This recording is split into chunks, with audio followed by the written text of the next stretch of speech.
Irmãos e irmãs, louvado seja nosso Senhor Jesus Cristo, para sempre seja louvado. Eu estou aqui hoje para partilhar com vocês um pouco sobre conhecimentos mais ligados à psicologia, à logoterapia, do que propriamente uma formação mais espiritual, uma formação mais humana, mais técnica. Lícia me perguntou se eu poderia gravar essa formação. É um tema muito atual. O tema é como responder diante de desafios emocionais. Eu coloquei o notebook aqui do lado com algumas informações que vão me ajudando nesse processo, nesse percurso. Eu espero, com a graça de Deus, poder ajudá-los a ter uma compreensão melhor, mais profunda a respeito do que vem a ser a depressão, a ansiedade, para que a gente consiga ajudar as nossas ovelhas de uma forma mais eficaz, na medida do possível. Para aqueles que não são profissionais da psicologia, a gente vai tentar oferecer algumas ferramentas, pelo menos para que a gente consiga identificar melhor esses processos de ansiedade, de depressão, e quando orientar a ovelha a buscar uma ajuda profissional. Porque a gente até consegue ajudar uma pessoa rezando por ela, a gente consegue ajudar até um certo ponto. Mas a gente precisa também ter a humildade e entender que nem tudo a gente vai conseguir fazer pela ovelha se a gente não for um profissional da área, a gente não conhecer das técnicas necessárias para poder fazer uma condução mais adequada. Mas essa formação ela justamente visa, como diz aqui o objetivo, levar os pastores a uma compreensão dos desafios emocionais que suas ovelhas podem se deparar e como dar uma resposta positiva. O que seria dar essa resposta positiva? Eu diria que a gente reza, Deus fala, sim, Deus faz, óbvio que Deus faz, mas há também a necessidade, muitas vezes, de encaminhar uma ovelha ou outra para um atendimento psicológico. Às vezes a pessoa precisa não só de uma terapia, quem sabe também fazer uso de algum tipo de medicação. E essa formação visa nos trazer ferramentas para que a gente consiga identificar os sinais que possam ser mais graves, para que a gente não perca tempo e possa encaminhar as ovelhas. A gente às vezes se depara com pessoas que dizem: mas é porque Deus pode curar tudo, Deus cura tudo. Ok, Deus pode, sim, é verdade. Mas também Deus nos deu a ciência para nos auxiliar e nos ajudar nesses processos de cura. Então a gente não pode fazer pouco das ferramentas que a gente tem em mãos para que a gente possa levar o melhor, dar o melhor para as nossas ovelhas, para que elas possam encontrar o caminho da vontade de Deus e encontrar um sentido para as suas vidas. Então vamos dar início a essa formação. Eu sei que vocês já rezaram. Então eu vou tentar ver como é que eu vou poder fazer. Eu não sei se eu vou conseguir falar tudo de uma só vez. Eu conversei com Lícia sobre isso e ela sugeriu que eu dividisse em duas partes. Eu vou gravando, vou falando aqui, vou vendo como vai sendo o desenvolvimento, e aí a partir daí eu vejo se vai ser necessário parar no meio do caminho e a gente, para não ficar muito extenso para um dia só, e gravar o restante em outro momento. Então vamos lá. Eu já disse que o tema é como responder diante de desafios emocionais. Quem quiser anotar, o objetivo é levar os pastores a uma compreensão dos desafios emocionais que suas ovelhas podem se deparar com e como dar uma resposta positiva. E aí tem sentido de vida, depressão e ansiedade. Vamos lá. Problemas emocionais têm, na maioria das vezes, a sua origem na infância, nos traumas que uma pessoa sofre principalmente até os 12 anos de idade, principalmente, mas não só, porque os traumas podem acontecer também no decorrer da vida em outros momentos, e que podem deixar marcas profundas ao ponto de não se de imediato levar em algum momento ao desenvolvimento de ansiedade, pânico, depressão ou algum outro transtorno emocional, quem sabe até o suicídio. Então, eu tenho acompanhado várias pessoas no consultório, tenho visto que com as marcas nos primeiros anos de vida, os traumas, o abandono, muitas vezes um abuso sexual, muitas vezes o desprezo do pai ou da mãe, esse abandono mesmo, gera muitos transtornos emocionais na criança e que ela vai carregar por toda a vida. A terapia, ela vai ajudar no processo de amenizar, de atenuar esses traumas. Mas o que eu vejo na maioria das vezes é que é necessário a pessoa aprender a administrar esse sofrimento, aprender a conviver com esta realidade, porque muitas vezes deixam marcas indeléveis. Esses traumas acabam deixando marcas tão profundas que se tornam tanto difícil extrair por completo as consequências desta realidade, desse trauma. Por exemplo, um abuso sexual marca a história de um indivíduo de uma forma tão profunda que pode deixar marcas para o resto da vida. Que a pessoa ela pode desenvolver uma ansiedade, pode desenvolver depressão e em muitos casos leva até mesmo ao suicídio. Quando não tratado, quando não se busca um tratamento, quando não se encontra ajuda, isso pode levar até mesmo ao suicídio. E nós que somos pastores, a gente acaba acolhendo muitas pessoas que trazem histórias de vida tão marcadas, tão profundamente marcadas por abandono, por rejeição dos pais, pessoas que a mãe tentou abortar, pessoas que foram abandonadas, deixadas e foram criadas em orfanatos ou foram criadas por familiares que nem sempre deram, digamos, o amor, o carinho necessários para que essa pessoa pudesse crescer de uma forma mental, espiritual e também emocionalmente equilibrada. E aí ela chega na comunidade com muitas marcas. A pessoa chega com muitos sofrimentos, com muitas realidades em que talvez alguns já até tentaram suicídio mesmo antes de chegarem nas nossas mãos. E que a gente vai precisar ter um cuidado muito grande, uma empatia muito grande. A gente vai precisar ter um cuidado para conseguir se colocar à disposição deste indivíduo para ouvir com atenção. Esta escuta atenta, ela é de suma importância, mas ela também carrega consigo a necessidade de nós nos desarmarmos de todos os preconceitos, tudo aquilo que a gente já tem de valores preconcebidos que podem atrapalhar esse processo. Porque muitas vezes a gente vai para o acompanhamento e já vai achando que sabe alguma coisa. E isso é um risco. Uma das coisas que a logoterapia trabalha é a dimensão do diálogo socrático. Sócrates é aquele que é o autor da célebre frase: só sei que nada sei. Sócrates, ele era filho de uma parteira lá em Atenas, na Grécia Antiga, e ele dizia que a mãe dele ajudava as mulheres a dar à luz aos seus filhos. E ele, Sócrates, era também um parteiro, mas não que levava as mulheres a parir, a terem filhos.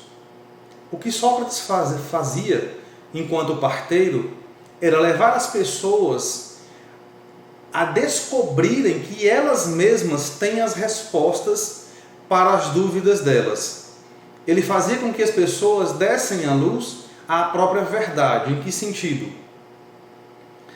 Na psicologia, nós partimos do pressuposto de que o psicólogo ele é apenas um instrumento para puxar um fio condutor que vai levar às respostas que o próprio paciente já traz, que ele já sabe, só que ele não sabe que sabe. O psicólogo faz com que essa verdade venha à tona. O indivíduo traz a dimensão de trauma, traz as dificuldades, os sofrimentos dele, e muitas vezes a única coisa que ele enxerga é o trauma, o sofrimento, e ele paralisa diante dessa circunstância, diante dessa situação de dor e de sofrimento.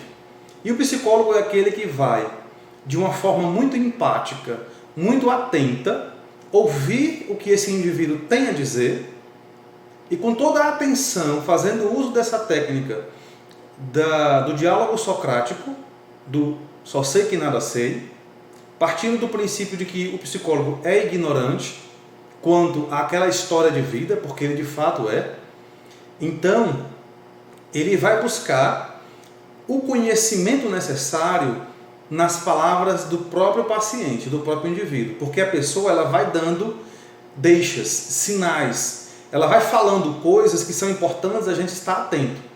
E uma das coisas importantes é estar bastante atento quando a pessoa falar e ela desviar o olhar, quando ela falar e ela embargar a voz, essa fala vier carregada de uma emoção, uma fala carregada de emoção, muitas vezes vai dizer respeito a um trauma, a uma situação mal resolvida, um trauma que ainda sangra, uma ferida que ainda sangra. Não é uma ferida que já deixou uma cicatriz, que foi curada. Não.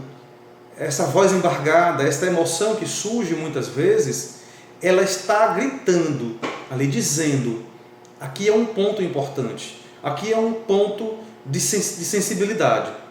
E o acompanhador vai precisar ter essa sensibilidade de, ouvindo isso, prestar atenção não só na fala verbal, mas o corpo também fala. E muitas vezes a pessoa, quando ela vai falar de certas realidades, até o semblante dela muda. Às vezes ela se entristece mais na hora da fala, e é importante estar atento a isso. Quando ela se entristeceu mais, ela falou sobre o quê? Quando ela ficou emocionada, que quase chorou ou chorou de fato, ela falou sobre o quê? Então tudo isso é importante, ter toda uma atenção para perceber que esses assuntos que são mais carregados de emoções, eles são sinais de acontecimentos do passado, que são feridas que ainda sangram e que vão precisar de todo um cuidado de oração, porque o que eu vou passar para vocês aqui não é somente essa dimensão da técnica, mas a gente sabe muito bem que a gente vai precisar rezar por esse indivíduo, por esta pessoa. E aí a gente vai ter que ter essa atenção também de que quando a gente estiver fazendo esse processo de caminhada, de acompanhamento, a gente perceber que a coisa não anda mais. É como se a gente tivesse aquela sensação de que eu já dei o que eu podia, eu já rezei por ela, eu já pedi por cura interior, e a pessoa continua sofrendo, ainda tem muitos problemas emocionais, muita ansiedade, a pessoa ainda continua muito depressiva.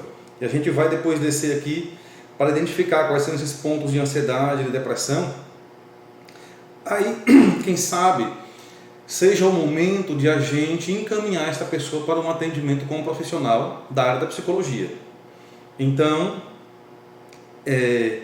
agora eu vou começar a falar pontos mais importantes para que a gente consiga identificar dentro de um acompanhamento se o que a pessoa tem é algo que pode se resolver mais apenas conversando, rezando e tudo mais, ou vou realmente precisar encaminhar para um acompanhamento com um profissional.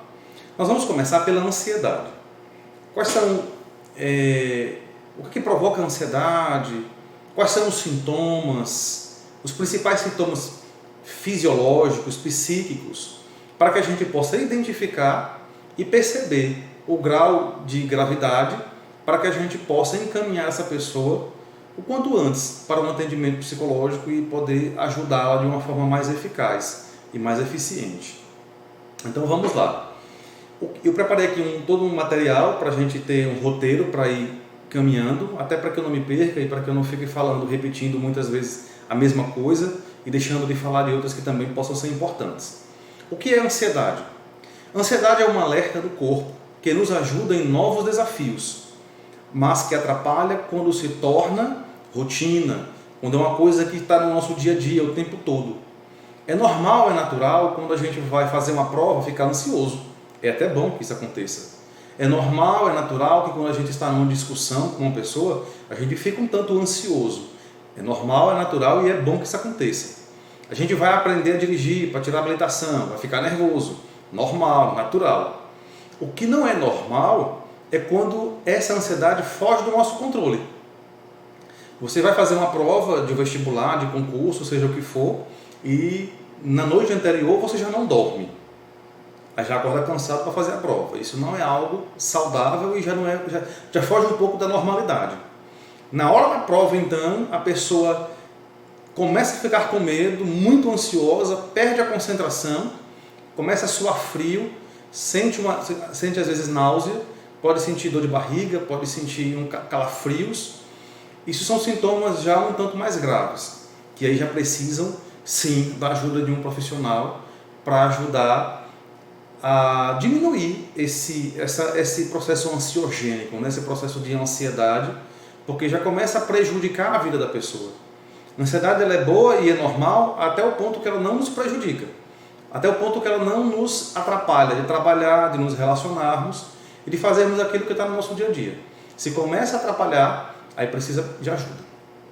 Dessa forma, é possível que a ansiedade se torne um grande problema, quando ocorre de forma frequente e rotineira.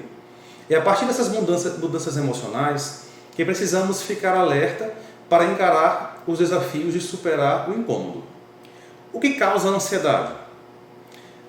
Não se sabe ao certo as causas da ansiedade ainda, mas os estudos mostram que fatores como a genética, né, são fatores que predispõem uma pessoa a ter crises de ansiedade e até um transtorno também. Então, a genética, o histórico de ansiedade na família, pais ansiosos, pai, mãe, avós e tudo mais, podem passar para os filhos esta ansiedade, ou seja, já existem estudos que mostram isso. Traumas do passado, como perda de um ente querido, né? Pessoas que se perdeu, que pode ter sido num acidente, e aí a pessoa ela acha que superou o luto, acha que superou essa perda e não superou. E isso pode, digamos, ter acontecido aos 10 anos de idade, aos 7 anos de idade, aos 15 anos de idade.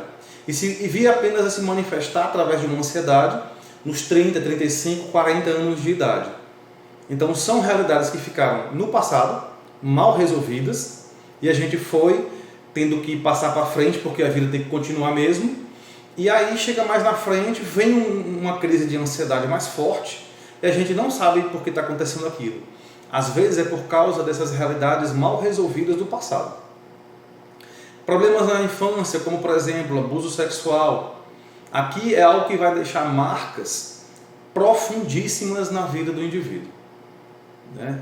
O abuso sexual não só provoca ansiedade, mas pode provocar depressão, pânico e tantos outros transtornos que, quando não tratado, esse abuso, esse trauma, pode deixar sequelas gravíssimas na vida da pessoa e prejudicar toda a vida da pessoa. Por isso a necessidade de um encaminhamento para o tratamento com um profissional, porque com certeza, com uma orientação profissional, essa pessoa vai ser muito mais ajudada. Doenças físicas também podem provocar ansiedade, problemas cardíacos como as arritmias, doenças hormonais como o hipertireoidismo e tantas outras doenças hormonais, né? As mudanças hormonais, as mulheres bem sabem disso, né? Mexem bastante com as emoções, mexem bastante com o estado emocional. Mas não só com as mulheres, os homens também podem sofrer disso. Então, problemas de hormônios precisam ser tratados, né? Porque se não tratados por um médico, podem acarretar problemas de ansiedade, porque a ansiedade está ligada a uma liberação de certos hormônios na corrente sanguínea que fazem com que o indivíduo fique mais ansioso. Ok? Problemas respiratórios como doenças pulmonares, doenças físicas crônicas, como dor crônica, por exemplo, também, pode provocar não só ansiedade, como também depressão. Abuso de drogas, álcool ou medicação, como os benzodiazepínicos, ou seja, tem medicamentos que eles servem para curar algumas coisas, mas que por outro lado eles podem também, por seus efeitos colaterais, provocar ansiedade. Sintomas físicos da ansiedade: respiração ofegante e falta de ar. Esse é um dos mais que assim, a gente mais ouve falar no consultório. As pessoas dizem: olha, doutor, eu fico sem conseguir respirar direito, eu fico ofegante, sinto falta de ar, um aperto no peito, é uma sensação de angústia muito grande. É uma das coisas que a gente mais escuta no consultório, é isso. Palpitações, dores no peito, fala acelerada, a pessoa fala muito rapidamente, que a gente acaba nem conseguindo entender direito o que a pessoa está querendo dizer, porque ela, por causa da ansiedade, ela fala de forma muito acelerada, e você percebe que isso não é apenas em alguns momentos e circunstâncias. Ela faz isso o tempo todo, ela está sempre ansiosa. Então ela sempre fala acelerado. Aí também isso é um dos sinais de ansiedade. Sensação de tremor e vontade de roer as unhas. É mais um sintoma físico da ansiedade. Agitação de pernas e braços. Quem aqui nunca viu alguém que fica com a perna balançando o tempo todo, ele está parada a pessoa e a perna balançando, ou os braços, sei lá, mais as pernas, né? Mais comum. Essa coisa da pessoa ficar balançando as pernas, fica inquieta.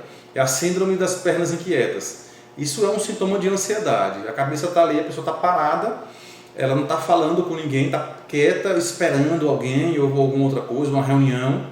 E dentro dela está aquela ansiedade ali que está consumindo-a por dentro. E ela manifesta isso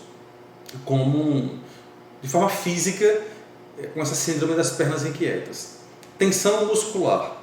Né? Tem gente que faz uns nós no trapézio, né? Fica dolorido essa região aqui por causa da tensão gerada pela ansiedade. Isso é algo normal até diante de situações da vida que são mais difíceis, diante da perda de um emprego, diante do luto, da perda de um ente querido, diante de situações que tragam muita ansiedade. Isso é normal. O que não é normal? É você não estar passando por nenhuma situação dessas e mesmo assim você está tão ansioso ou ansiosa que fica com essas tensões, que podem ser na região do trapézio, pode ser em outra região do corpo. Cada pessoa reage de uma forma diferente. Tontura e sensação de desmaio é um outro sintoma. Enjoos e vômitos também. Irritabilidade. Tem pessoas que se irritam com muita facilidade. Tem pessoas que são muito irritadiças, né? Elas já são meio que até conhecidas no meio de nós como alguém que se ira muito fácil, que se irrita com muita facilidade. Isso também é um sintoma de ansiedade. Enxaquecas também, uma ansiedade desordenada pode provocar enxaquecas, boca seca e hipersensibilidade do paladar. E aqui uma outra coisa que é mais grave, a insônia. A insônia ela é mais grave por quê? Porque todos nós precisamos dormir bem, para o nosso bem-estar físico, psíquico, emocional, porque sem uma boa noite de sono, a gente acaba não memorizando aquilo que a gente estudou durante todo o dia. Se não tiver uma boa noite de sono, muito provavelmente você vai esquecer de uma grande quantidade de conteúdo que você poderia lembrar se tivesse uma boa noite de sono que te restaurasse, as suas forças, as suas células. Então o sono ele é de extrema importância para que a gente fique bem. Isso pode gerar uma bola de neve. A pessoa ficou ansiosa, não dormiu bem. Por não ter dormido bem, ela fica ainda mais irritadiça, ainda mais ansiosa, ela vai liberar ainda mais cortisol na veia durante todo o dia, e quando chegar de novo na próxima noite, ela vai ter ainda mais dificuldade para dormir. Aí vem aquelas olheiras enormes, aí vem outros sintomas, outros problemas, e se isso não tratado logo, essa ansiedade, quando vai se agravando, e vem a insônia, essa irritação e tantas outras coisas, pode ser a porta de entrada para uma depressão. Então, é importante tratar logo a ansiedade para que ela se agrave e se torne uma depressão ou uma síndrome do pânico, porque da ansiedade o indivíduo pode chegar também a uma síndrome do pânico, entende? Algumas crises de pânico, ataques de pânico, até quem sabe, se não tratar, chegar a uma síndrome que é mais grave e mais recorrente. Sintomas psicológicos da ansiedade. Preocupação excessiva. A pessoa se preocupa excessivamente com as coisas. Às vezes tem coisas que ela até já sabe fazer bem, que ela já até domina em fazer. Mas aí você pede, fulano, dê uma pregação ali. Fulano, comente a missa hoje. Ô ciclano, faça a leitura hoje na missa. Fulano, preciso de você para fazer isso, para fazer aquilo. A pessoa começa a sentir uma ansiedade muito forte, muito intensa.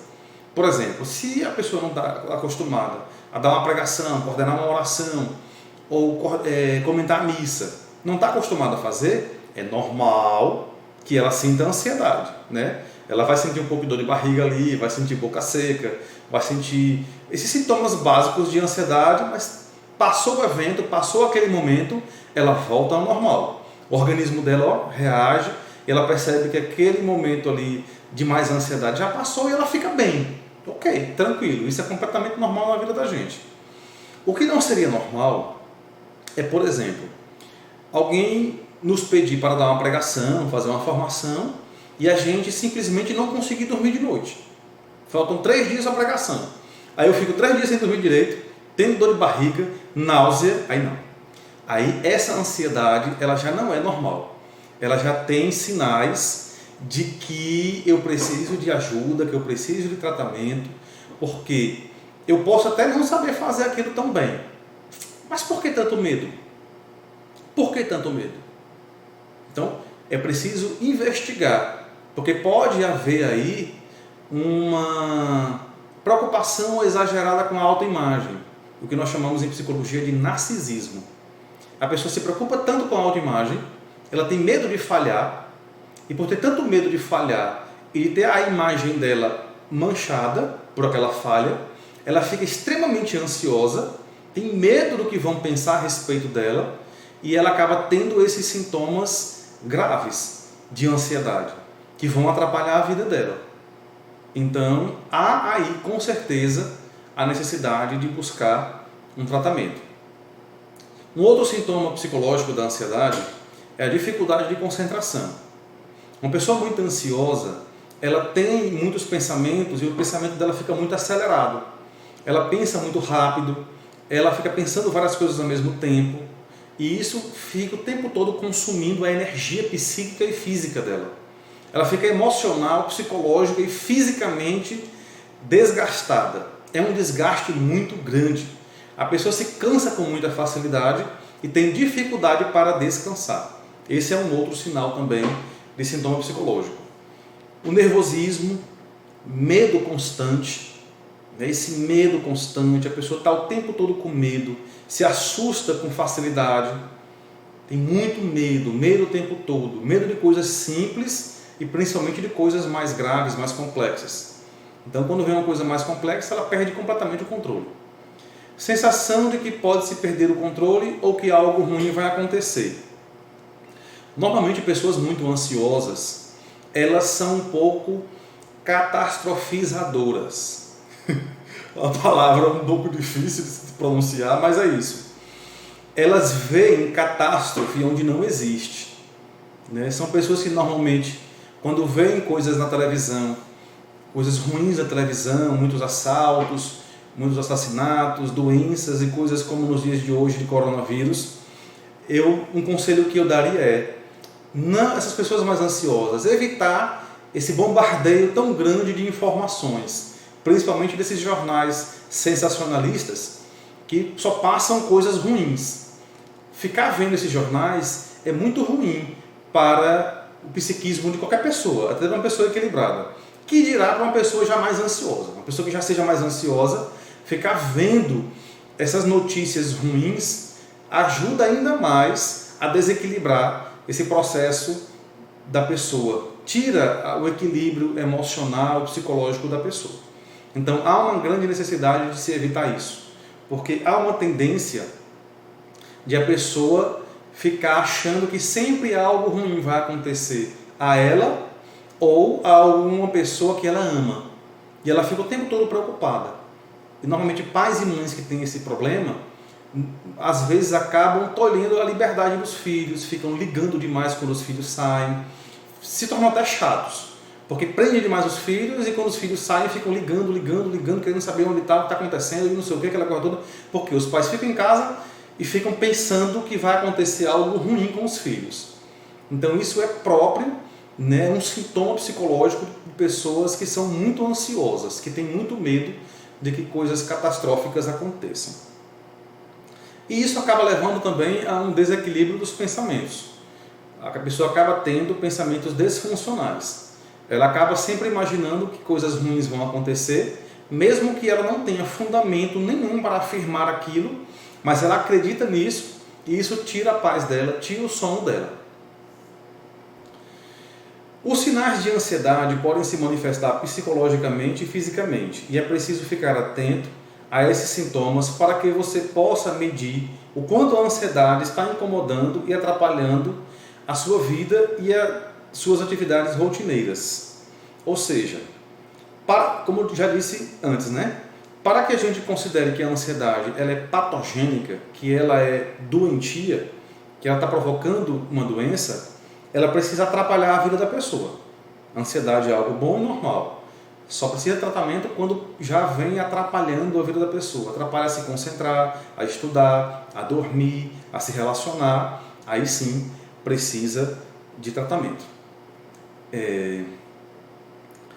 Como controlar a ansiedade? Agora vamos aqui dar umas dicas de como controlar melhor a ansiedade no nosso dia a dia.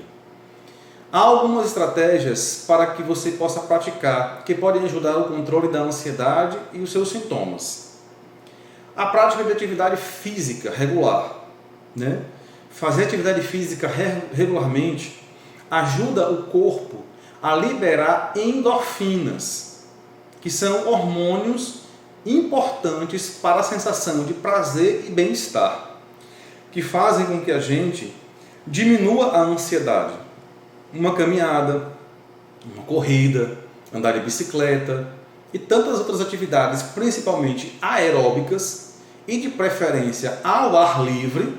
Eu sei que agora no tempo de pandemia é um pouco difícil fazer atividades mais ao ar livre, mas com fé em Deus isso vai passar e a gente vai conseguir voltar a fazer tudo isso. Então atividades de preferência ao ar livre, atividades aeróbicas, ajudam bastante a diminuir os sintomas da ansiedade. E se praticados principalmente de manhã, ajuda a pessoa a ter um dia mais agradável e chegar à noite mais tranquila para conseguir dormir. Porque pessoas ansiosas, quando elas fazem atividades físicas à noite, há uma liberação de cortisol na veia do indivíduo, e isso pode dificultar para dormir. O coração vai estar acelerado e a pessoa pode ter uma dificuldade para dormir porque fez atividade à noite. Vou abrir um parêntese aqui. Lembrando dessa questão de quem é muito ansioso não deve fazer atividade física à noite porque pode atrapalhar dormir, uma outra coisa importante. A pessoa que tem ansiedade, ela não deve tomar café. Se for tomar, tem que tomar o descafeinado. Precisa evitar chocolate, refrigerantes, porque todos eles têm cafeína e estimulantes. E esses estimulantes fazem com que a pessoa fique alerta e ela não consiga dormir. Tem pessoas que têm insônia e não sabem por quê. Às vezes é porque ela toma café, só isso. Coca-Cola tem que se evitar, porque são estimulantes e dificultam o sono. Uma outra prática importante é a prática da meditação.